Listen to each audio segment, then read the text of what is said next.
Welcome to Ask Lynnwood Cop. I'm Teresa Whipple here with Sergeant Cole Langdon, and it's almost time for school to start. It is. It's back to that time of year again. And we have had this conversation on more than one occasion about rules for people to think about when the kids are back in school, but let's just give a brief summary overview of what people should keep in mind. Yeah, always a good reminder just to have those conversations with your kids to make sure we're equipping them with the right information and the decision-making skills to be safe. And that's really what this is about.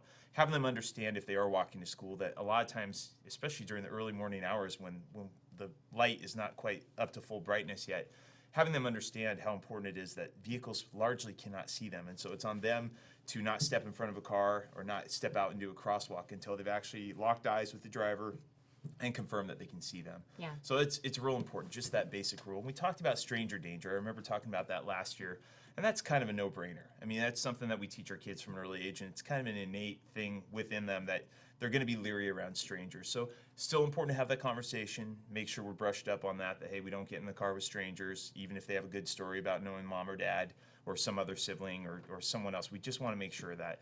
But we also pointed out last time that the real tragedies happen when it happens to be either a removed family member and or a neighbor, someone that you know, someone in the offing. And so it's really important that we have those bright line rules set up with our kids and those protocols in place that they understand you would never send a neighbor or a neighbor kid to come pick them up from school, that you would actually give your child a heads up first. You would either call into the office of the school, you would make some sort of arrangement ahead of time, that you would never put them in a position of having to make the decision, do I get in this vehicle or not, with this person that I may not know that well, or maybe only know from a distance of being a neighbor or being a friend of a friend. So we want to make sure that the kids that our children are equipped with that ability and the permission to say no. The other thing I'd mention is that when the kids are at school, it's important to have that conversation, an age-appropriate conversation with them about it's a difficult conversation to have, but the one about an active shooter. And that could be tailored to an age-appropriate level of response. But you got to understand, our schools are now having these conversations with the children, and they're actually drilling for just such an event. Yeah. And sad as it is, it's important, and it could be the difference, a life or death type of decision that needs to be made.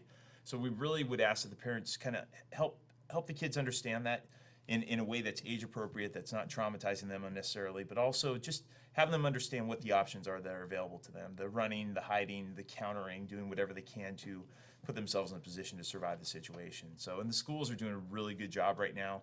They've got some good training out there that's being delivered to the children as well as to the staff. So we have well-trained schools and staff in this area, but we want to make sure that the parents are also buying into that and having those conversations with the children. Okay, so, good tips. yeah. And it is hard to imagine talking to your children about that, but it's important. It is important. Yeah. So, okay, yeah. Thank you very much.